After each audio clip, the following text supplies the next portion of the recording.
hindi ka niya iiwan at ipaparamdam niya sa inyo na sobrang importante ka sa buhay niya. Hello mga guys, kumusta kayo? Panibagong araw, panibagong video na naman tayo. And sa araw na ito, isa na namang video ang aking ituturo sa inyo na simpleng gabay, simpleng pamamaraan na makakatulong sa atin. At bago ang lahat, gusto ko lang mag-disclaimer sa mga taong hindi naniniwala at hindi gusto ang mga kagaya nitong video. Please skip this video and maghanap kayo ng videos na gustong gusto nyo dahil ang video na ito ay para lamang ito sa mga taong naniniwala and gusto mag-try. Sa lahat po ng mga nagko-comment po dito sa aking video dito sa loob ng aking channel, mag-ingat sa lahat ng mga nagre-reply sa inyo na dinadala kayo sa kanilang WhatsApp in Emo app upang makaiwas po tayo sa scam.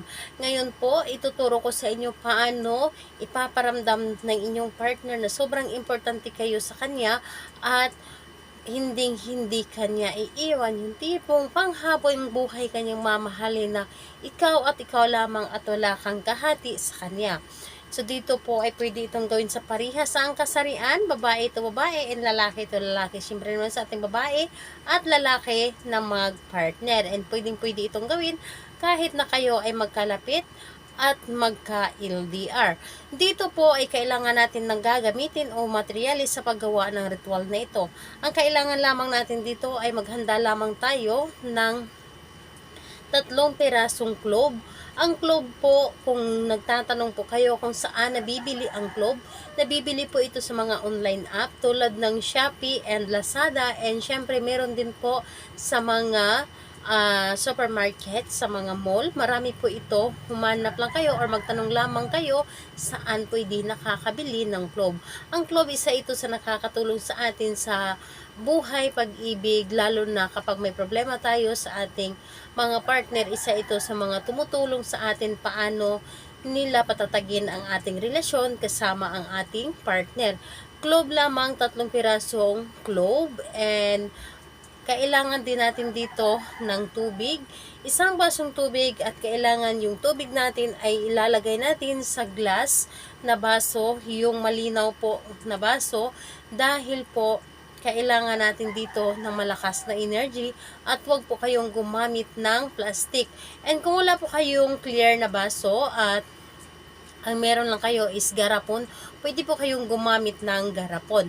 Ngayon po, kapag ready na yung mga bagay na aking nabanggit na gagamitin natin sa paggawa ng ritual, ang isunod po ninyong i-ready is ang inyong sarili.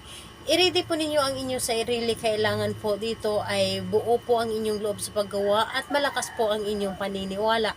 Kailangan na naniniwala kayo na ito ay makakatulong sa inyo at hindi kayo magdududa kapag kayo ay gumawa ng isang ritual. Dapat po ay buong-buo po ang tiwala mo at mag-isa ka lamang na gumawa sa isang ritual. Ngayon, kapag ready ka na, handa ka na, at siguraduhin mo sa inyong sarili na wala kang iniisip na mga problema. Ngayon, kapag okay na, ay pwede mo na itong simulan. Ang paggawa mo nito ay napakadali at napakasimple lamang. Dito po sa clove, ang clove na ito ay hawakan nyo lamang. Hawakan nyo lamang ang clove at humiling kayo. Banggitin nyo lamang ang pangalan at apelyido ng inyong target at sabihin po ninyo dito na hindi mo ako iiwanan, or hindi mo ako iiwan, at ipaparamdam mo sa akin kung gaano ako kahalaga, gaano ako kaimportante sa inyo, at ako lamang ang inyong mamahalin. So, sasabihin nyo lamang dito sa clove, at pagkatapos nun, ay ilagay nyo lamang dito sa loob ng baso. Ngayon, kapag nailagay nyo na dito sa loob ng baso na may lamang tubig, itapat nyo lamang dito sa inyong baba. Itapat nyo lamang at 7 beses mong sasambitin ang kanyang pangalan at apelyido at ang ating magic words.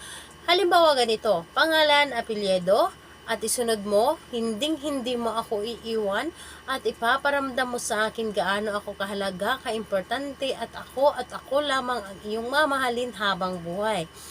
Pangalawa, ganun pa rin, pangalan, apelyido, hindi mo ako iiwanan, at ipaparamdam mo sa akin gaano ako kahalaga, kaimportante at ako lamang ang iyong mamahalin habang buhay. So, yun lamang ang iyong sasabihin na paulit-ulit ng 7 beses. 7 beses po mo itong paulit-ulit na sasabihin At pagkatapos nun, ang basong ito ilagay sa ilalim ng inyong kama kapag kayo ay may kama.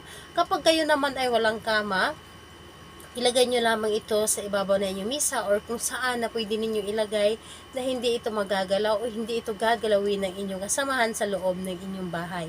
Kailan ito pwedeng gawin? Gawin ito sa araw ng Tuesday and Friday dahil yun po ang pinakamalakas na araw na gagawa tayo ng mga rituals. Pero, pwede mo itong gawin sa ibang araw kung naramdaman ninyo na malakas ang inyong energy at para bang hinihila kayo na gawin ang isang ritual. Ayun po, sa lahat po ng mga gustong magpa-shoutout, mag-comment lamang sa baba para ma-shoutout ko kayo sa next video.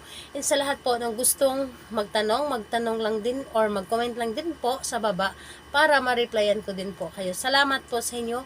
Bye-bye everyone. God bless us all.